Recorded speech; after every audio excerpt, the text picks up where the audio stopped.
It pays to be good in King and Queen of the Ring, but there's nothing good about what happened to Liv Morgan. But can I stop the 10 count? Next. It looks like my bracket's busted already, so I am on the floor and the ref is about to start the 10 count. Our first topic is the men's King of the Ring tournament. We had all 6 remaining first round fatal 4-ways, but we'll start with the men in the SmackDown main event, which Cody Rhodes was the most predictable winner of them all, but this was still a quality match. And we even had the introduction of the Slim Jim tables. The only surprising part was Rhodes being the first one to go through that table.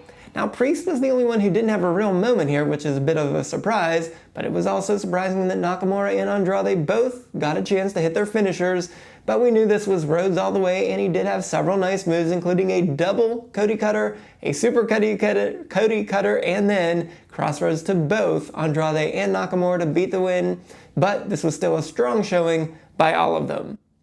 But then things got out of hand on Raw, as we have to go back a week ago, as LA Knight BFT'd Braun Breaker to help Sami Zayn get the win, but then Breaker and Reed came to SmackDown to stop LA Knight from winning, and then of course Breaker had a super spear on Knight for then Hayes to get set up for a nothing but net only for Randy Orton to hit an incredible RKO out of nowhere in midair. This was easily the move of the week, and it was also a good match, but it certainly raised some eyebrows for me, as Rollins' crew only seemed to care about LA Knight and not that 14-time champ, when they easily could have taken him out as well. But let's go to Raw's main event. And really here, guys, we had to get Jay a win in the weirdest way possible here. Okay, only to have to face Rhodes next? That makes no sense to me. This was a no DQ match, so Breaker helping Reed to prevent Jay from winning, that was smart. And then Zayn helping with Breaker is obviously fine, but we really just should have had Rollins stomp Jay to finish it off right here. But nope, instead we had Penta, apparently, mad about that Money in the Bank ladder match, so one Tope Con Elo ended Breaker here? Come on. And then LA Knight had to be a third man show up, illegally mind you, from SmackDown, and then also after the match Cody Rhodes, for no apparent reason, came as well. Pretty strange stuff here, I have to say. And so then we go to our topic number 2, which is the women's Queen of the Ring tournament. And we'll start with SmackDown first. This was solid. We had Jade going over the announce table and into the barricade, and Wade Barrett. That was pretty insane. But this was a tough one for Michin here in her return after several weeks off. She was the only one not to get her finisher, and she also had that finisher stolen by Stephanie Valkyrie, as she now has Eat Defeat as a middle of the match kind of move. However, Jade showed her power and was able to Jaded on Piper, so that was just what we needed for that match. But my bracket was truly busted in the other match, as Chelsea was in the hot tub instead of in the match. So come on here, guys. I assume this was not a real travel issue like they played it up to be, so why couldn't we have just had Alba in this match from the start? I still would have been wrong, however, because I still would have picked Charlotte over Alexa, and that almost happened with that very innovative finish where that figure 8 took just a little bit too long, so Alexa was able to hit that Abigail DDT. That was an amazing way to build her tension, so I assume Charlotte will get revenge on Alexa next week. But on Raw, just like in the prior 2 matches, we only had 2 real choices here. We did get a nice one-on-one segment between Stephanie and Asuka in her return, but it was a very bad job by the camera crew on that devil's kiss. It was at the wrong angle, of course, but we got where we needed to with Rhea getting back on Raquel, and then Asuka picking up the win in that return match. Still, 3 faces here is pretty strange to see, so we'll just have to see how this plays out from here. But topic number 3 is Goldberg Returns, and I know many of you don't like Goldberg whatsoever, which I guess is fine because every match pretty much looks the same, but you have to admit that he looks incredible for a 58-year-old, and if he was always supposed to get one more match, he certainly still deserves to get it. But I'm not exactly sure why Triple H needed this to be a title match.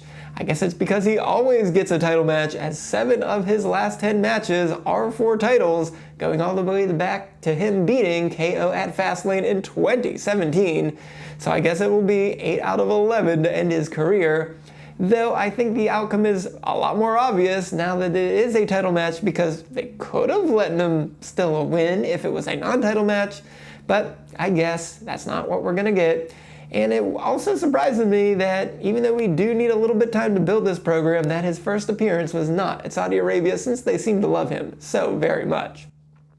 On to topic 4, it was a great SmackDown and one of the best SmackDowns in a long time, but matches with stakes always help, and we had those in spades with 4 Fatal 4-Way tournament matches, and those are almost always good matches to begin with, so that definitely worked. Also was Naomi doing her villainous best to taunt Tiffy, so I'm looking forward to her continuing that for quite a while.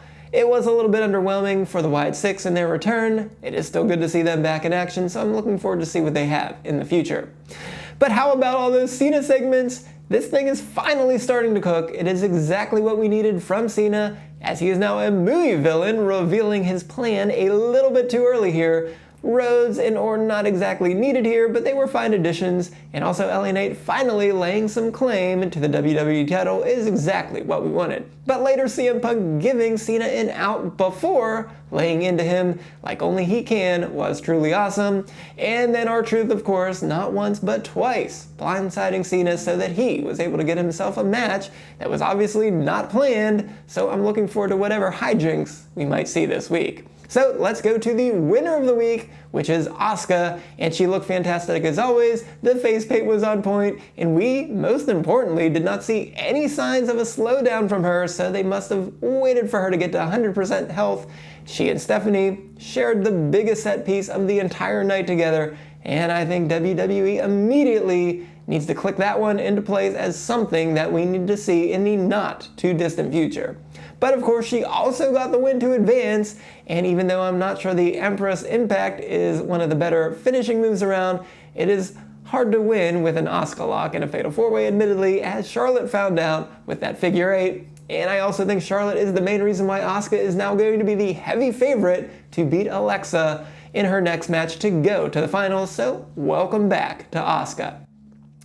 But then our loser of the week is Liv Morgan, as she was the only choice we could have here, as she suffered a dislocated shoulder right away in her match against Kairi Sane, which is a shame because she started the show and was able to get Io out of the back to possibly set up a title match in the very near future, while she is still also a tag champion at that exact moment, and while also doing great work with Dom every single week, and also setting up a match with Nikki Bella last week, so it all looked to be falling into place, but poof, it is just gone in an instant, as this could now take 3 to 4 months before we see her again, as that's what we saw when Liv injured Rhea's shoulder after WrestleMania 40, as it took her almost 4 months to return at SummerSlam, and even then, Rhea's shoulder popped out of place a couple times during that match.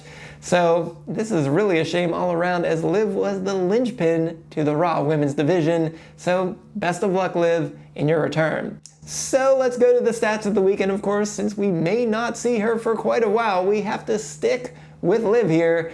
And the 2025 Liv Morgan World Tour is a bit rockier than the 2024 Revenge Tour, but let's start with the positives here. She has had 18 televised matches, which is more main roster matches of all the women on Raw, and it's even 6 more than any other woman on Raw. However, she is only 6-12 in those matches overall.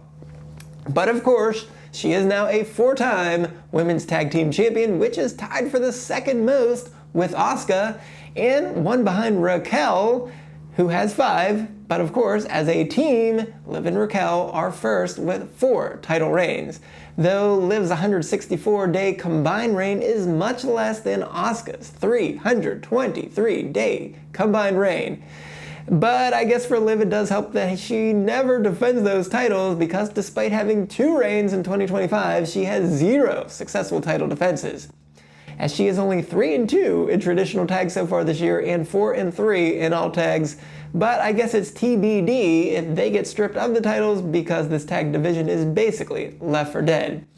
But we do have to talk about the bad news as well, as Liv is ice cold in singles matches this year, as she lost her women's world title on the Netflix premiere, but it somehow even got worse from there, as she is only 2-5 in all one-on-one matches, which is really surprising considering how long she was the champion last year. And even worse, she's not won a multi-person singles match as she is 2-9 in all singles matches. And since she never got a rematch against Rhea, I guess she had a claim to getting a shot against Io, but due to this injury, it looks like that will not be happening for quite a while. So Liv, one more time, please get better soon and we will miss you. So did I beat the 10 count? Well, it was awfully close there, wasn't it? Nonetheless, I think the ref's gonna give it to me in this rather dislocated type of week, as we had a very strong SmackDown and then a rather up and down Raw that I would say is probably more down than up, but I won't stay down despite my upset picks of Chelsea and Bronson Reed failing me. But if you missed my picks for every match in King and Queen of the Ring last week, be sure to go right on over here and check those out. But until next time, I am the SportsZu, and this has been Stop the 10 Count.